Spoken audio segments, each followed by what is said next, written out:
Chào các bạn, chào mừng các bạn đã quay trở lại kênh Nhịp Sống Nước Nga DT, chúc các bạn một ngày vui vẻ. Các bạn thân mến, Quảng trường Đỏ là nơi trải qua nhiều sự kiện lịch sử quan trọng nhất của nước Nga và của cả nhân loại. Với vẻ đẹp và một phần ý nghĩa quan trọng của mình, Quảng trường Đỏ trở thành điểm du lịch nhất định phải đến trong chuyến tham quan thủ đô Moscow. Người ta có câu rằng, bạn chẳng thể nào tự hào rằng đã du lịch nước Nga nếu như bạn chưa từng đi thăm Quảng trường Đỏ. Quảng trường Đỏ, trái tim của nước Nga yêu dấu, là biểu tượng lịch sử và văn hóa Nga. Là một địa điểm có vị trí rất quan trọng trong cuộc sống mỗi người dân Nga. Mới đầu, quảng trường này được làm bằng gỗ. Để tránh hỏa hoạn, vào cuối thế kỷ 15, vua Ivan III đã ra lệnh phá bỏ và cho xây dựng một ngôi chợ. Khi đó mọi người thường gọi nơi đây với cái tên quảng trường thương mại. Sau rất nhiều lần đổi tên thì cuối cùng quảng trường này đã lấy tên chính thức là Quảng trường Đỏ. Mặc dù theo tiếng Nga thì Krasnaya có nghĩa là đỏ, nhưng theo tiếng Slava cổ thì nó còn có nghĩa là đẹp. Và quả thật, quảng trường đúng là một kiệt tác nghệ thuật kiến trúc độc đáo. Nếu thủ đô Moscow là trái tim của nước Nga, thì quảng trường Đỏ chính là trung tâm của Moscow. Bởi lẽ từ đây có tất cả các con đường quốc lộ chính và đường tàu hỏa tỏa đi khắp các vùng miền của nước Nga. Quảng trường Đỏ có chiều dài 695 m và rộng 130 m với diện tích 266.700 m2, là một kiệt tác nghệ thuật độc đáo của nước Nga. Năm 1991, quảng trường này đã được UNESCO công nhận là di sản văn hóa thế giới. Quảng trường cũng chính là nơi diễn ra những sự kiện lịch sử lớn, từ lễ đăng quang của các sa hoàng đến những nghi lễ quan trọng khác của các chính quyền Liên bang Xô Viết, Liên bang Nga sau này. Quảng trường nằm trên một địa thế vô cùng tuyệt vời với bao công trình kiến trúc đặc sắc, trong đó có lăng Lenin. Bên cạnh đó là nhà thờ Thánh Basin với tháp Basin nổi bật bởi khối kiến trúc nhiều màu sắc rực rỡ. Công trình kiến trúc độc đáo này là một trong những địa điểm du lịch hấp dẫn du khách khi đến với nước Nga. Ở phía đông của quảng trường Đỏ là GUM, trung tâm bách hóa tổng hợp lớn nhất của nước Nga, bên cạnh đó là nhà thờ Kazan đã phục chế. Ở phía bắc là Viện Bảo tàng Lịch sử Nga, với hình dáng tương tự như các tháp Kremlin. Từ đầu quảng trường Đỏ tính từ nhà thờ Thánh Basin cho đến khu vực lăng Lenin và điểm cuối của quảng trường là Viện Bảo tàng Lịch sử Nga, có chiều dài khoảng hơn 1 km, toàn bộ mặt đường được lát bằng đá. Nơi đây từng là chứng nhân lịch sử của những cuộc cách mạng Nga, và là nơi diễn ra những cuộc duyệt binh lớn. Một trong những lễ duyệt binh lớn nhất trong lịch sử thế giới diễn ra vào năm 1941, đánh dấu niềm tin thắng lợi của cuộc chiến tranh vệ quốc vĩ đại của nhân dân Nga vào ngày 7 tháng 11 năm 1941. Người ta gọi đây là cuộc duyệt binh huyền thoại, bởi vì được tổ chức bí mật đến phút cuối cùng, trong điều kiện thủ đô Moscow bị quân Đức Quốc xã đang phong tỏa và gần chiếm được Moscow. Cuộc duyệt binh này lại diễn ra giữa mưa tuyết, nhiệt độ xuống dưới âm 30 độ C. Quân đội Nga lúc bấy giờ trang phục thiếu thốn, nhưng đã chuẩn bị sẵn sàng mọi tiềm lực cho lễ diễu hành, rồi từ đó tất cả các quân đoàn đều thẳng hướng ra mặt trận. Một cuộc duyệt binh khác cũng nổi tiếng không kém được tổ chức vào ngày 24 tháng 6 năm 1945, kéo dài hơn 2 giờ. Bất chấp dưới trời mưa to, 40.000 lính Hồng quân, 1.850 phương tiện quân sự và các vũ khí khác góp mặt vào sự kiện này. Đây là cuộc duyệt binh dài nhất và lớn nhất từng được tổ chức trên quảng trường Đỏ ở Moscow. Cuối quảng trường có một khu vườn rộng tên là vườn Alexander. Tại đây, có đài liệt sĩ vô danh, nơi có ngọn lửa vĩnh hằng luôn bừng cháy, tưởng niệm các chiến sĩ Xô Viết đã anh dũng ngã xuống trong Thế chiến thứ hai. Cạnh đó là Điện Hoàng gia Kremlin, cung điện được xây dựng vào cuối thế kỷ 14. Đây là tổ hợp pháo đài lịch sử nhìn ra quảng trường Đỏ. Điện Kremlin bao gồm các cung điện, nhà thờ, phần tường thành và các tháp Kremlin. Nơi đây cũng là nơi làm việc của các cơ quan tối cao nhất trong chính quyền Nga, đồng thời là một trong những kiến trúc lịch sử, nghệ thuật đáng tự hào của quốc gia này. Những công trình nổi bật trên quảng trường Đỏ nổi tiếng nước Nga. Điện Hoàng gia Kremlin. Nổi bật nhất, nguy nga nhất, hoành tráng nhất là Điện Kremlin. Được xây dựng vào khoảng thế kỷ 16, hiện nay, Điện Kremlin là nơi đặt trụ sở của các cơ quan tối cao thuộc chính quyền Nga. Kremlin là tổ hợp pháo đài lịch sử nhìn ra quảng trường Đỏ tại Moscow, gồm cung điện Kremlin, nhà thờ Kremlin, tường thành Kremlin và tháp Kremlin. Một trong những hội trường được ví là lộng lẫy bậc nhất chính là hội trường Alexander với tường mạ vàng. Trong điện Kremlin có gác chuông cao 81 m, ở phía ngoài có một quả chuông đồng cao 6,14 m, nặng hơn 200 tấn hay còn gọi là chuông vua. Bên cạnh là một khẩu pháo đường kính 890 mm, nặng 40 tấn, được gọi là pháo vua. Khi chiêm ngưỡng cung điện Kremlin, người xem ngỡ tưởng như mình đang lạc vào thiên đường cổ tích, với những kiểu kiến trúc độc nhất vô nhị. Đối với người dân Nga, đó là biểu tượng kỳ thú, để người ta tưởng nhớ về những ký ức oai hùng, chẳng kém phần thơ mộng thuở xa xưa. Cờ Kremlin còn là nơi nhắc nhở họ, nhớ về những sự kiện trọng đại của đất nước Nga xinh đẹp. Cờ Kremlin là một công trình được đánh giá, là công trình kiệt tác của nhân loại, là tài sản vô giá của nghệ thuật kiến trúc kinh điển. Không chỉ là nơi làm việc của các cơ quan tối cao nhất trong chính quyền Nga, Điện cờ Kremlin còn là một trong những kiến trúc lịch sử nghệ thuật đáng tự hào của quốc gia này. Lăng Vladimir Ilyich Lenin. Lăng Lenin là công trình thu hút số lượng lớn khách du lịch khi đến với nước Nga. Lăng Lenin khởi công xây dựng từ năm 1924 và hoàn thành vào năm 1930. Công trình có một quy mô lớn với đường nét giản dị và màu sắc chủ đạo đỏ đen mang sắc thái riêng độc đáo. Việc duy trì nhiệt độ trong phòng đặt quan tài Lenin luôn luôn phải ở 16 độ C, với sai số không được vượt quá 0,7 độ C. Để thực hiện công việc này luôn phải có 12 kỹ sư, bác sĩ chuyên ngành làm việc trong mỗi ca trực, và các ca phải trực liên tục 24/24 giờ. Còn kỹ thuật chống sự hoại tử thi hài thì được coi là một trong những bí mật trọng điểm của quốc gia. Nhưng kỳ tích lớn nhất trong việc bảo vệ thi hài Lenin là việc di chuyển thi hài ra khỏi lăng vào năm 1941, khi thủ đô Moscow bị quân Đức tấn công. Dưới sự chỉ đạo trực tiếp của Stalin, sau 5 ngày đoàn mới tới được Sumin thuộc vùng Ulsan, trong bối cảnh bí mật tuyệt đối với sự thiếu thốn về hóa chất, điều hòa không khí vân vân. Nhưng thi hài của Lenin vẫn được các nhà khoa học bảo quản nguyên vẹn cho đến ngày hôm nay. Sau khi Liên Xô sụp đổ do rất nhiều nguyên nhân, chính quyền của nước Nga khi đó đã không cấp kinh phí cho việc tiếp tục bảo quản thi hài Lenin. Phòng thí nghiệm Lăng Lenin bị đổi tên thành Trung tâm Nghiên cứu Y học kết hợp sử dụng thuốc thực vật toàn Nga, khiến cho sự bảo quản thi hài ngày một khó khăn trầm trọng. Trong suốt thập niên 90 của thế kỷ trước, việc bảo quản thi hài vẫn được tiếp tục, song hoàn toàn dựa vào sự tự nguyện của các cán bộ, nhân viên và các nhà khoa học. Cũng cần nói thêm rằng trong thời gian nói trên, nước Nga dưới quyền của Tổng thống Yeltsin đã rộ lên cuộc tranh luận dai dẳng xung quanh việc di chuyển lăng và xử lý thi hài Lenin như thế nào. Chỉ từ sau khi ông Putin trở thành Tổng thống, thì cuộc tranh luận trên mới dần dần im hơi lặng tiếng. Cá nhân Tổng thống Putin không hề giấu giếm lòng tôn kính của mình đối với Lenin, hơn nữa ông còn cổ vũ người dân Nga hãy tự hào với tinh thần cách mạng của giai cấp vô sản Nga. Chưa đầy một năm sau trên cương vị Tổng thống Nga, ông Putin đã phát biểu. Ông không muốn thi hài Lenin bị mang đi hỏa táng, mà cần phải bảo vệ sự yên tĩnh của người. Hiện nay, Lăng Lenin mở cửa cho công chúng tham quan những ngày nhất định, vào thứ Ba, thứ Tư, thứ Năm, thứ Bảy và Chủ nhật. Từ 10 giờ sáng đến 13 giờ, trừ ngày lễ. Du khách vẫn phải xếp hàng và được cảnh sát vũ trang kiểm tra trước khi vào lăng. Khi vào trong lăng, để thể hiện lòng thành kính đối với người đã mất, việc chụp ảnh hay quay phim, nói chuyện, hút thuốc đều bị cấm. Nhà thờ Thánh Basin. Thánh đường Basin là công trình kiến trúc nổi tiếng bậc nhất của thủ đô Moscow và nằm trong 7 kỳ quan hấp dẫn du khách nhất của Nga. Quần thể nhà thờ Thánh Basin được xây bằng gạch đỏ rực rỡ, theo phong cách Byzantine nổi tiếng ở Nga.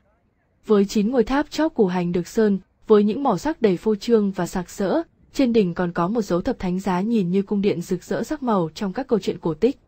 Tuy nhiên, ngược với vẻ phô trương bên ngoài, bên trong nhà thờ được trang trí một cách nhẹ nhàng tinh tế và không quá màu mè, mang lại cảm giác thiêng liêng cho mỗi ai ghé thăm. Trong những dịp lễ lớn hàng năm trên quảng trường đỏ, thánh đường vẫn được chọn làm nơi cử hành thánh lễ cho công chúng. Phía nam quảng trường đỏ, nhà thờ Thánh Basin nổi bật như một khối kiến trúc nhiều màu sắc rực rỡ, với những ngôi tháp chóp hình củ hành, trên đỉnh có một dấu thập thánh giá xây bằng gạch đỏ. Để kỷ niệm chiến thắng quân Mông Cổ năm 1522, Ivan Bạo Chúa, sa hoàng đầu tiên của nước Nga, đã ra lệnh cho kiến trúc sư Sputnik Yakovlev xây dựng một nhà thờ hoành tráng trên nền nhà thờ Trinity cũ. Khởi công vào năm 1555, công trình phải mất 11 năm mới hoàn thành. Nằm gần cung điện cờ Kremlin, nhà thờ Thánh Basin lộng lẫy như tòa lâu đài cổ trong các câu chuyện cổ tích. Nhà thờ với kiến trúc độc đáo này là một trong 7 kỳ quan hấp dẫn du khách nhất của nước Nga. Tượng đồng Kuzma Mimin và Dmitry Pozharsky. Bức tượng đồng này có ý nghĩa để tưởng nhớ và tôn vinh những người có công đưa Moscow ra khỏi thời kỳ loạn lạc.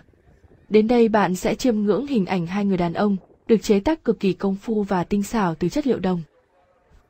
Bức tượng là hình ảnh của hoàng tử Dmitry Pozharsky và một thương gia tên là Kuzma Mimin. Họ là những người đã tập hợp một đội quân tình nguyện toàn Nga, đánh bại lực lượng của khối thịnh vượng Ba Lan Litva, dưới sự chỉ huy của vua Sigismund III của Ba Lan, giải phóng thủ đô Moscow, từ đó đặt dấu chấm hết cho thời kỳ rắc rối, Time of Chapel và năm 1612. Kuzumami Min mặt hướng về phía hoàng tử Mitoji Pozaki, bàn tay chỉ vào điện cờ Kremlin với lời kêu gọi xin hãy đứng lên lãnh đạo lực lượng quân dân chống lại quân xâm lược. Đáp trả lại lời thỉnh cầu này, hoàng tử Pozaki tựa vào chiếc khiên có khắc hình ảnh Chúa Giêsu, nhận lấy thanh gươm từ tay của Minin và chuẩn bị đứng lên. Các bệ được trang trí với 2 bức phù điêu. Ở mặt trước, cảnh người dân quyên góp của cải cho lực lượng quân dân, ở mặt sau, cuộc tấn công và đánh bại quân đội Nga Ba Lan. Tượng nguyên soái Zhukov cưỡi ngựa. Bức tượng Zhukov là tác phẩm của nhà điêu khắc Glukov, một đại diện xuất sắc của chủ nghĩa hiện thực xã hội cổ điển, được dựng lên trên quảng trường Magnetsky vào ngày 8 tháng 5 năm 1995, kỷ niệm 50 năm chiến tranh vệ quốc vĩ đại. Bức tượng thể hiện thần thái của người anh hùng, nguyên soái Zhukov cưỡi ngựa trắng chỉ huy cuộc duyệt binh lịch sử trên quảng trường đỏ năm 1945. Ý tưởng dừng ở Moscow. Bức tượng nguyên soái được hình thành ngay từ thời Xô Viết. Bộ Văn hóa đã tổ chức cuộc thi để lựa chọn tác phẩm xuất sắc nhất. Người chiến thắng giải nhất năm ấy là nhà điêu khắc Vsetor Dumanian.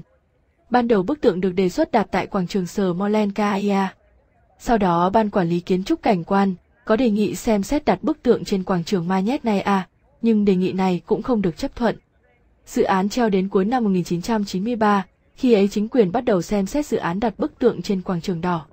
Trong cuộc gặp gỡ của Boris Yeltsin với các cựu chiến binh trong buổi kỷ niệm giải phóng trận bao vây Leningrad, ông đã tuyên bố bức tượng nguyên soái Zhukov sẽ được đặt chính tại quảng trường đỏ, phía trước đối diện với bảo tàng lịch sử. Không phải ngẫu nhiên mà chọn đặt tượng tại vị trí đặc biệt này, ngay phía trước bảo tàng lịch sử, nơi tái hiện toàn bộ tiến trình lịch sử của nền văn hóa Nga. Tượng Zhukov được đặt tại đây với ý nghĩa tượng trưng rất lớn. Những đóng góp của Zhukov là một phần của lịch sử nước Nga vĩ đại. Và tác phẩm được lựa chọn là của nhà điêu khắc Glukov chứ không phải của Vsetor Dumanian như ban đầu. Theo ý kiến của tác giả, tất cả các vị trí khác, nếu đặt tượng nguyên soái Zhukov sẽ là hành động nhạo báng sự kính trọng đối với người anh hùng. Ông khẳng định, có nhiều doanh nghiệp sẵn sàng quyên góp lại để xây dựng công trình, nhưng thị trưởng Moscow khi ấy, ông Yuri Luzerkov đã nói rằng đây là vấn đề danh dự của chính quyền thành phố Moscow và công trình phải được xây dựng bằng công quỹ của thành phố. Tác phẩm điêu khắc bằng đồng được đặt trên một bệ đá hoa cương khổng lồ. Tổng trọng lượng của tượng đài là gần 100 tấn. Chiêm ngưỡng bức tượng, các bạn ngày nay có thể cảm nhận được vẻ oai hùng của vị nguyên soái huyền thoại nước Nga Zhukov được tạc tượng trong tư thế cưỡi trên một con tuấn mã trong lễ duyệt binh năm 1945. Ông đang tư thế đứng đầy oai vệ để tiếp nhận lễ duyệt binh kỷ niệm chiến thắng trên quảng trường đỏ. Con ngựa mà vị nguyên soái đang cưỡi đạp trên lá cờ của phát xít Đức cùng con rắn màu đen, con vật biểu trưng cho cái ác và gian tà trong văn hóa Nga. Cửa hàng bách hóa Gum. Nhắc đến bách hóa tổng hợp Gum, chắc hẳn nhiều người Việt Nam từng học tập, công tác tại Liên bang Xô Viết cũng có chút gì đó nối tiếc về thời kỳ Hoàng Kim xưa kia. Bách hóa tổng hợp hay trung tâm thương mại Gum có vị trí tại quảng trường đỏ, đối diện với điện cờ Kremlin. Nơi này được hình thành từ thế kỷ thứ 19, được biết đến là địa chỉ mua sắm sầm uất bậc nhất trên thế giới. Tuy nhiên, trong lịch sử, đã có thời điểm Gum không nhận được sự quan tâm nào mà trở nên cũ kỹ. Ngày nay, tại Gum có hàng loạt shop thời trang, gian hàng ẩm thực, quán cà phê sang trọng. Vào thế kỷ thứ 15, trên phần đất của Gum hiện tại là một chợ buôn bán nhỏ lẻ, khá là bình thường cạnh điện cờ Kremlin. Sau đó tới năm 1520, khu vực này phát triển mạnh mẽ trở thành một trung tâm buôn bán sầm uất, nhộn nhịp nhất thời điểm đó trên khắp nước Nga. Một trận hỏa hoạn ập đến khiến cả dãy chợ tàn lụi. Vì vậy mà Catherine đệ nhị đã ra sắc lệnh xây dựng một bách hóa tổng hợp mới, dưới bàn tay thiết kế của ngài Quazhenyi huyền thoại. Tới năm 1812, tòa nhà một lần nữa được Osip Bove xây dựng và thiết kế lại. Cuối thế kỷ 19, các chủ cửa hàng đã tu sửa, xây dựng lại theo sở thích của chính mình. Cho tới năm 1888, công ty cổ phần mang tên Chợ Thượng được thành lập và tu bổ, xây dựng tòa nhà một lần nữa. Dự án được hoàn thành vào năm 1893. Mãi cho tới năm 1923, cái tên Gum mới chính thức được ra đời và phát triển rực rỡ cho tới ngày nay. Trung tâm thương mại Gum mở cửa đón khách hàng ngày từ 10 giờ sáng tới 10 giờ tối. Tại nơi này, các bạn có thể để ý quan sát thấy những gian hàng được sắp xếp bố trí một cách cực kỳ khoa học. Tại tầng trệt của trung tâm chính là khu ẩm thực, mang phong cách đặc trưng từ thời Xô Viết, hoặc những món ăn quốc tế đến từ nhiều quốc gia, vùng lãnh thổ trên thế giới. Ngọn lửa vĩnh cửu. Qua cổng sắt lớn, tiến vào trong khu vườn các bạn có thể quan sát thấy ngọn lửa vĩnh cửu đang rực cháy. ngày đêm bên cạnh những người lính bổng súng, đứng gác nghiêm trang, thành kính. Đó chính là ngọn lửa vĩnh cửu vào mộ những người liệt sĩ vô danh mà dân tộc Nga đã dành để tri ân những người lính vô danh đã ngã xuống trong cuộc chiến tranh vệ quốc vĩ đại.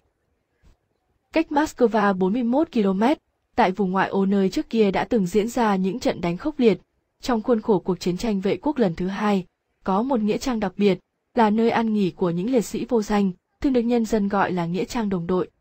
Năm 1966, nhân kỷ niệm tròn 25 năm diễn ra trận đánh ác liệt bảo vệ thủ đô, Bộ Chính trị đã quyết định quy tập toàn bộ hài cốt của những chiến sĩ đã bị hy sinh trong trận chiến này, hiện còn đang an nghỉ tại nghĩa trang đồng đội về một ngôi mộ chung ngay dưới chân thành cờ Kremlin để tri ân sự hy sinh của các anh. Đó chính là mộ của những người liệt sĩ vô danh mà các bạn có dịp chứng kiến ngay trang vườn Alexander. Trên mộ phủ lá cờ Tổ quốc trong thời kỳ còn chế độ Xô Viết với ý nghĩa Tổ quốc luôn ghi công những người đã ngã xuống. Cạnh lá cờ là chiếc mũ tượng trưng cho quân trang của người lính. Bên cạnh ngọn lửa vĩnh cửu và mộ chiến sĩ vô danh, hàng ngày luôn có những người lính trẻ đứng gác từ 8 giờ sáng đến 8 giờ tối. Họ là những người lính thuộc Bộ Tư lệnh Cảnh vệ, được lựa chọn một cách nghiêm ngặt để thực hiện nhiệm vụ vinh quang này. Để được vinh dự canh giữ giấc ngủ cho những người anh hùng vô danh, những người lính trẻ này phải là có cha hoặc ông từng tham gia trong chiến tranh vệ quốc. Như một nghi thức ngoại giao cấp nhà nước, nguyên thủ các quốc gia khi đến làm việc với Tổng thống Nga tại Điện cờ Kremlin, thường dành thời gian để đặt vòng hoa viếng những người đã ngã xuống trong chiến tranh vệ quốc. Quảng trường đỏ là nơi từng chứng kiến nhiều sự biến đổi của Liên bang Nga, có ảnh hưởng tới sự phát triển của cả thế giới. Ngày nay, quảng trường này là một địa điểm du lịch thú vị thu hút hàng ngàn người từ khắp nơi trên thế giới. Với hệ thống những công trình mới, cú kết hợp hài hòa tạo cho quảng trường nét đẹp vừa hiện đại vừa uy nghi, hoành tráng. Các bạn thân mến, chúng tôi xin khép lại video tại đây. Cảm ơn các bạn đã theo dõi video, xin hãy ấn like, ấn chuông, ấn đăng ký để xem được các video mới nhất. Xin trân trọng cảm ơn.